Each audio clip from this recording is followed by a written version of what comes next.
Assalamualaikum warahmatullahi wabarakatuh. Saya Tasya Putri dari Pendidikan Geografi kelas 2A dalam mata kuliah Geologi Umum. Nah, dalam mata kuliah ini saya berkesempatan untuk melakukan praktikum di rumah tentang batuan metamorf. Nah, untuk itu sebelum masuk ke dalam batuannya, kita harus tahu dulu apa pengertian dari batuan metamorf.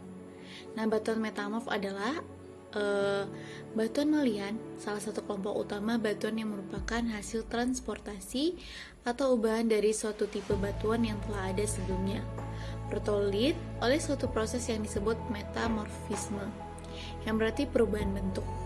Nah, batuan asal atau protolit yang dikenai panas lebih besar dari 150 derajat Celcius dan tekanan ekstrim 1500 bar akan mengalami perubahan fisika atau kimia yang besar. Protolit dapat berupa batuan sedimen, batuan beku, atau batuan metamorf lain yang lebih tua. Nah, baiklah, yang pertama saya menemukan jenis batuan yang mirip-mirip dengan batuan marmer. Karena di sekitar rumah saya tidak ada batuan metamorf, karena batuan metamorf itu sangat susah ditemukan. Nah, saya menemukan yang mirip-mirip saja. Yang pertama yaitu batu marmer, seperti ini. Nah, batu marmer adalah batuan metamorf non-foliated yang terdiri dari rekristalisasi karbonat yang terbentuk ketika batu kapur terkena suhu tinggi dan tekanannya lebih lama. Nah, marmer adalah batuan kristalin kasar yang berasal dari batu kapur atau dolomit. Nah, marmer yang murni berwarna putih terutama disusun oleh mineral kalsit. Nah, teksturnya granular, warnanya hitam, biru, coklat, abu-abu, warna merah muda, dan putih. Nah, batu marmer ini digunakan sebagai penggunaan interior, lantai kamar mandi, countertop, agregat dekoratif, entryway, ubin lantai, rumah, hotel, dekorasi dalam ruangan, dapur, tapak tangga. Nah, apa saja sih kandungan dari batu marmer ini? Nah, kandungan mineral dari batu marmer ini warna merah tua, grafit, olivin, pirit, dan juga kuarsa. Dan kandungan senyawanya dari batu marmer adalah CaO, besi, oksida, VO, MgO, silikon dioksida. Dia memiliki massa jenis sekitar 2,4 sampai 2,7 gram per cm kubik. Saya menemukan jenis batu yang mirip dengan batu pegmatit. Nah, pegmatit adalah komposit batu ditemukan di lingkungan metamorf tingkat menengah dan juga tinggi. Ini terdiri dari 2 atau lebih konsisten yang sering berlapis-lapis. Satu lapisan sebelumnya palesom, sebuah batuan metamorf yang kemudian dibentuk kembali oleh sebagian yang meleleh. Lapisan alternatif memiliki apegmatitik, aplitik, granit atau umumnya berhubung dengan kedalaman penampilan. Biasanya, pegmatit terjadi di bawah batuan metamorf cacat yang mewakili dasar rantai pegunungan yang terkikis. Nah, biasanya di dalam prakambrium blok kratonik, pegmatit terbentuk di bawah suhu dan kondisi tekanan ekstrim selama metamorfosis progres. Ketika peleburan parsial terjadi di palesium metamorf, nah itulah terbentuk batu pegmatit. Kemudian tekstur dari batu ini adalah granulit, memiliki struktur foliatit dan warnanya biasanya biru, hitam kebiruan, abu-abu coklat, hitam kecoklatan, kehijauan, gelap abu-abu, abu-abu gelap kehitaman.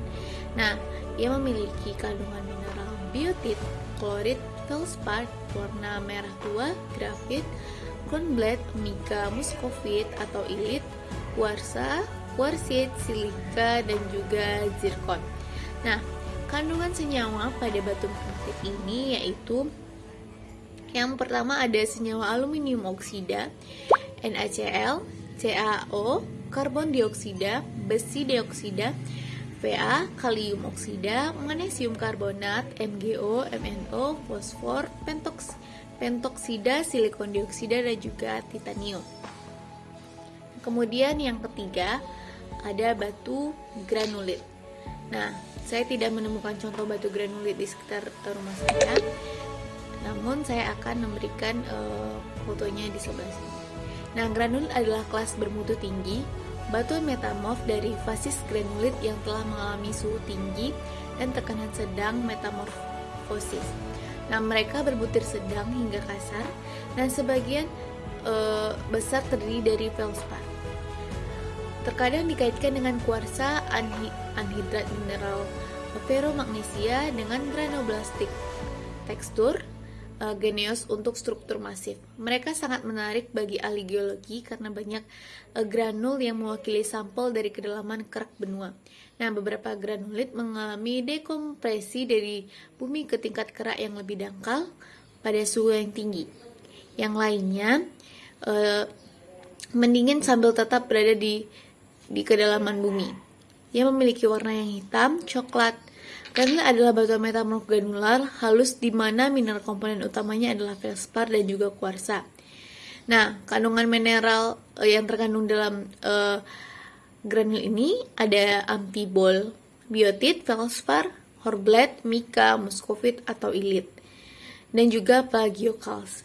Nah, kandungan senyawanya ada aluminium oksida, CaO, karbon dioksida, besi oksida, VO, kalium oksida, MgO, MnO, natrium oksida, fosfor, pentoksida, sulfur dioksida, dan titanium dioksida. Kemudian yang keempat ada milonit. Milonit adalah batuan elastis terdeformasi yang dibentuk oleh akumulasi regangan geser besar di zona dalam jenis patahan elastis. Nah, terdapat beragam pandangan berbeda tentang pembentukan milonit, tetapi secara umum disepakati bahwa deformasi kristal plastik pasti terjadi dan bahwa rekah dan aliran katak lastik adalah proses sekunder dalam pembentukan milonit. Abrasi mekanis butiran oleh penggilingan tidak terjadi meskipun di awalnya dianggap sebagai proses yang membentuk milonit, yang dinamai dari milos dari bahasa Yunani dan yang berarti penggilingan. Milonit adalah batuan metamorf terbentuk oleh deformasi ulet selama geser intens ditemui selama lipat dan faulting, sebuah proses yang disebut dengan kataklastik atau metamorfosis yang dinamis. Nah, dia memiliki tekstur granular dan struktur foliasi, warnanya hitam menjadi abu-abu. Ia memiliki kandungan mineral propyroblast, kandungan senyawa aluminium oksida, kalsium sulfat, kromium trioksida, besi trioksida, magnesium karbonat, dan silikon dioksida. Baiklah, hanya segitu yang dapat saya jelaskan mengenai batuan metamorf. Semoga bermanfaat, dan apabila saya ada salah kata mohon dimaafkan. Assalamualaikum warahmatullahi wabarakatuh.